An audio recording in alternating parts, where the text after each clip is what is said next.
Regarding the situation in River State, it's like an Indian proverb that said that if somebody is sleeping, really sleeping, you can easily wake up that person. But if the person is pretending to sleep, you find it difficult to wake up that person.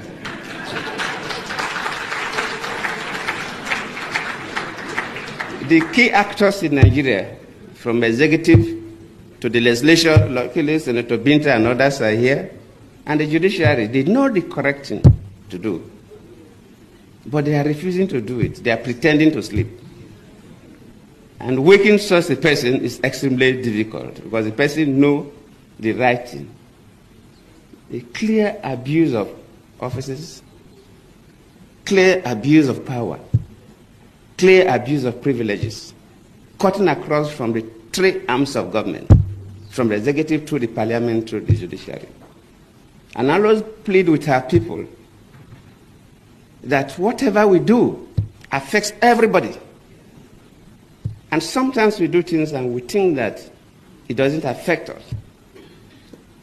I've been a president before, and even after leaving office as a former president, people get to me. Why is that our passport is not valued that much? Why is that Nigerians are not given the kind of treatment we're supposed to receive at international airports? Sometimes we think it's because of Yahoo boys or 419ers. No, not only them. Yes, they are part of the problem. But whatever happens in the country today will be good, especially relating to what is currently happening in the country regarding River State. As we gather here today, we are reminded that the pursuit of social change is a continuous journey, one that requires a collective effort, commitment, and perseverance. The theme of this colloquium is timely and relevant as we seek to address the present issue of our time, from inequality and bigotry to social injustice and marginalization. I believe that it is mark of good leadership and governance to be able to leverage the transformative power of diversity, equity, and inclusion for social change. As a leader, I have seen how these values can bring people together, foster a sense of belonging, and unlock the full potential of individuals and communities. And that is why till today, I think I appointed more women into office than any other president. Because the issue of inclusivity is critical. However, I have also seen in the country, in most cases, look at America, look at everywhere. So hardly for former presidents to make, sometimes you see and you believe.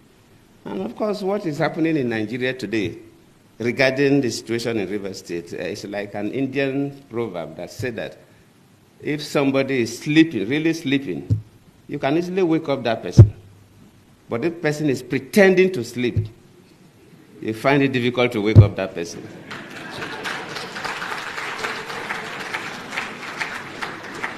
The key actors in Nigeria, from executive to the legislature, luckily Senator Binta and others are here, and the judiciary, they know the correct thing to do. But they are refusing to do it. They are pretending to sleep. And waking such a person is extremely difficult because the person knows the right thing. A clear abuse of offices, clear abuse of power, clear abuse of privileges, cutting across from the three arms of government, from the executive to the parliament to the judiciary. And I always plead with our people that whatever we do affects everybody. And sometimes we do things and we think that it doesn't affect us. I've been a president before, and even after leaving office as a former president, people get to me. Why is that our passport is not valued that much? Why is that Nigerians are not given the kind of treatment we're supposed to receive at international airports? Sometimes we think it's because of Yahoo boys or 419ers. No, not only them. Yes, they are part of the problem. But whatever happens in the country, decisions that are taken by the executive arm of government, decisions that are taken by the parliament, judicial decisions affect everybody. For example, no businessman can bring his money to invest in a country where the judiciary is compromised, where a government functionary can dictate to judges what judgment they will give. No man brings his money to invest in that economy because we are taking a big risk. So whatever we do affects everybody. And if we must build a nation for our children and our grandchildren, no matter how painful it is, we must strive to do what is right. It may cost us, but we must endeavor and pay the price to insist on doing what is right. Whether you're holding an executive office as a president, a minister, or a governor, or a special advisor, or executive, whether you're holding an office in the parliament, senate, or rep, whether you're a judicial officer at the high courts or appellate courts, we must strive to do what is right. If we want to build a nation that our children will be proud of. That is our state of mind. We sell our votes, we sell our companies, we sell our inheritance. Obi won election, you people sold it, you drove him away. Fubara entered governor, now you have driven him away. Nigeria, very, very predictable, like Kasongo, yeah. Kasongo, yeah. Nigeria is a Kasongo republic. Very, very predictable. Very, very predictable. If you just reason a little bit down the line, you can predict them. Kasongo, that's the warthog, will go and look for trouble. Then when the lion or the rhinoceros is coming, it will speed off. And you can predict that it will never enter its hole with the front. It must go with reverse. It will enter with reverse. Nigerians know how to reverse. I want to tell you what will happen in Rivers State very soon with the sole administrator that has come there. And the first thing that will happen is that his pastor will call for a Thanksgiving service. Thanksgiving service. Sole administrator Thanksgiving service. They will say it is an act of God. It is God's design, that it is miraculous. They will say that there are some things that you don't fight for in life, that people can fight for things, but that the Lord will just call you to an inheritance, to, like as Joseph was brought from the prison to interpret the dream, so you were called. The Lord will give you wisdom. Church people, you will see traditional rulers will go and visit him. The same traditional rulers, some of them that stood with Fubara, they will do Kasongo, yeah, with reverse. They will go and meet him and pray for him and tell him that he is one of them. He is from Port Harcourt. He has lived in Port Harcourt. They will tell him that he's an Isho man. Nigerian. The next thing is that his old boys association from Hope Wardell, all of them, I called one yesterday. I called one of them that was my classmate in medical school. All the Hope Wardell old boys association, they will look for him. They will go and visit him. They will call him.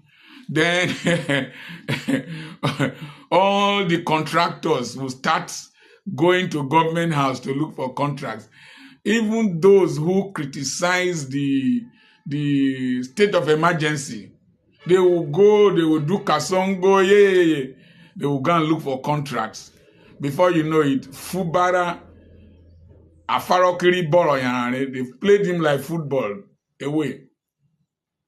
And you will see people who were running after Fubara before as security men. They can be the same ones that will drag him if they need to arrest him. And then you can predict them. EFCC is going to come. EFCC might go after Fubara, want to cramp him like like a broiler that is being prepared for Easter or Christmas.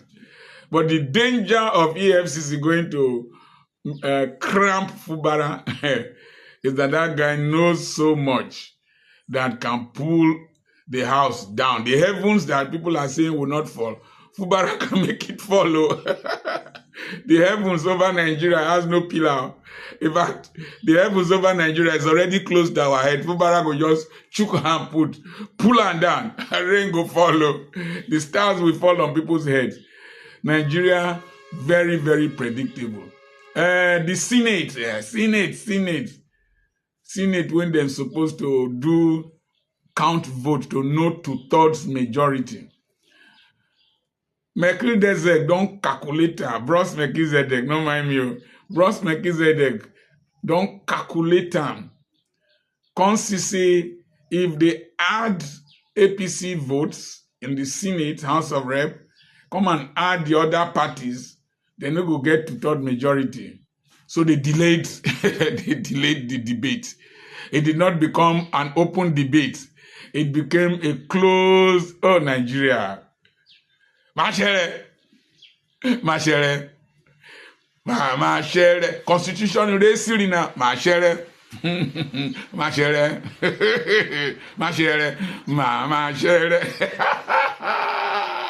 Isn't it in Machere?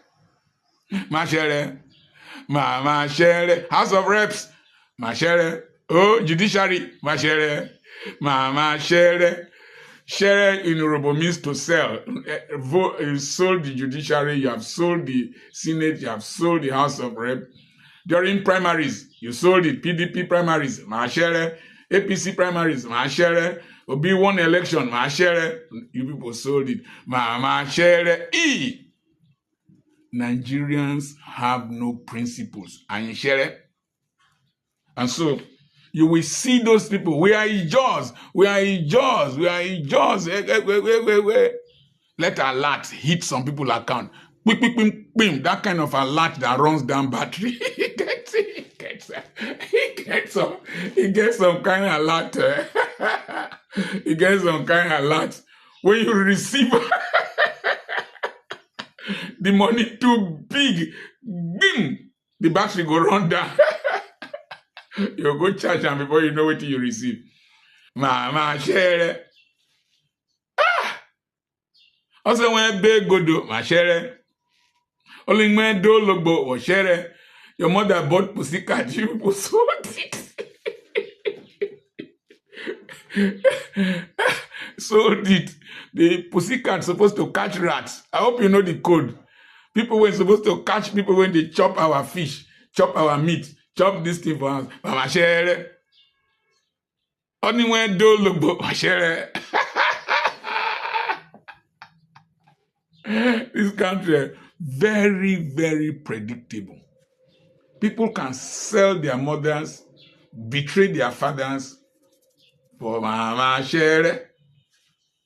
And so we are watching Rivers State.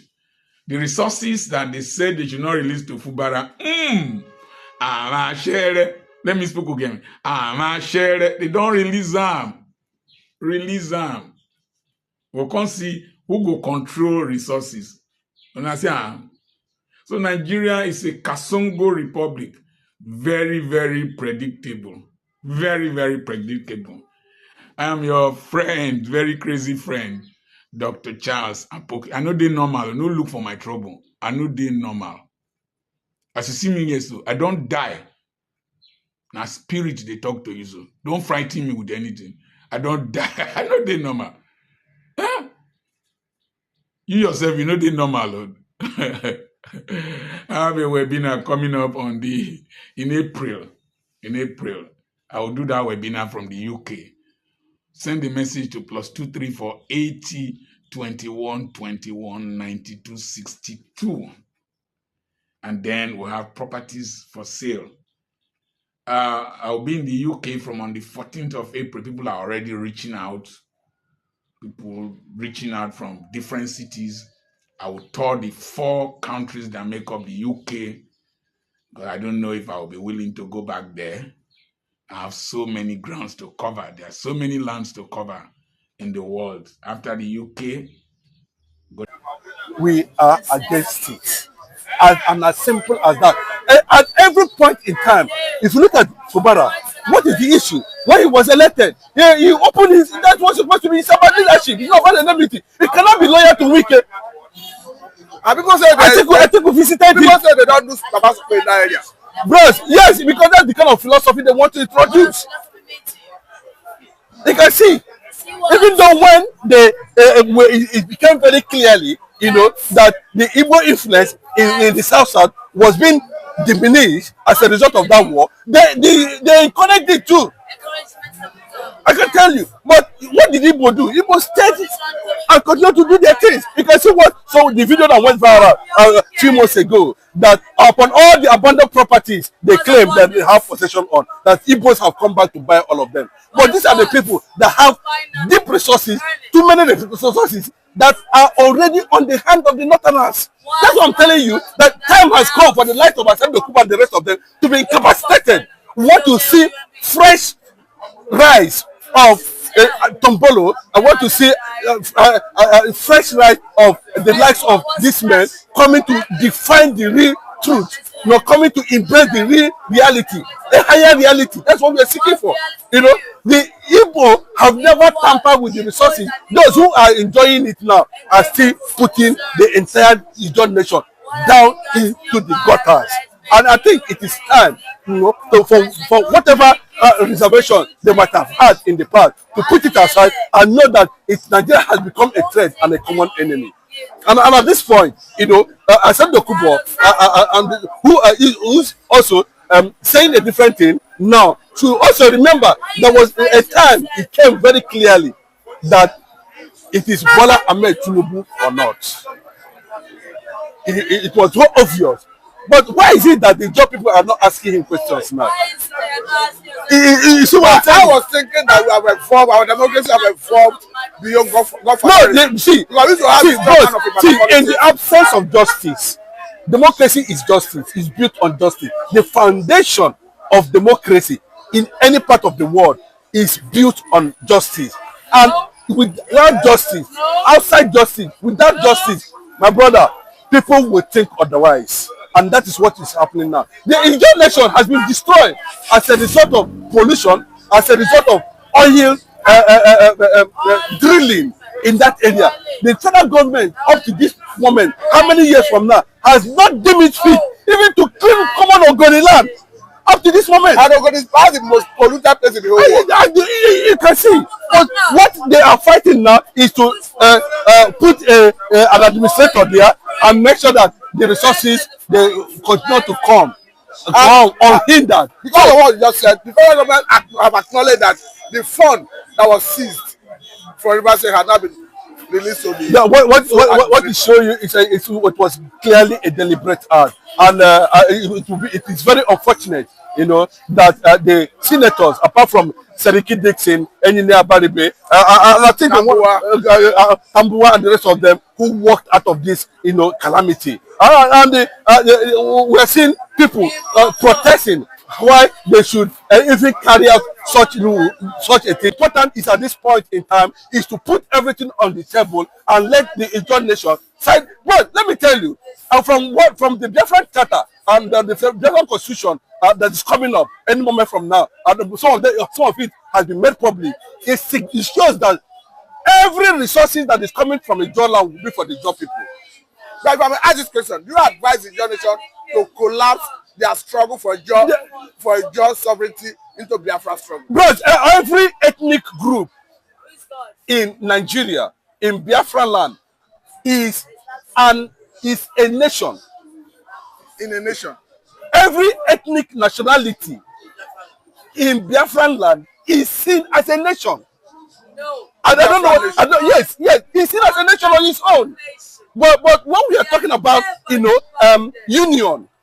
unification, you understand what I'm saying? When you're talking about unification, when you're talking about building a synergy, a country, a solid sovereignty, we are talking about respecting the respective will and autonomy of those minorities, ethnic national minorities that make up the component of a nation, of sovereignty. of Biafra. That's what we're talking about. Nobody is going to relegate. The Igbo man is not interested in whatever that is coming out from a job. The Igbo themselves, as you can tell you categorically today, including control 7 states of the south, south, and southeast region.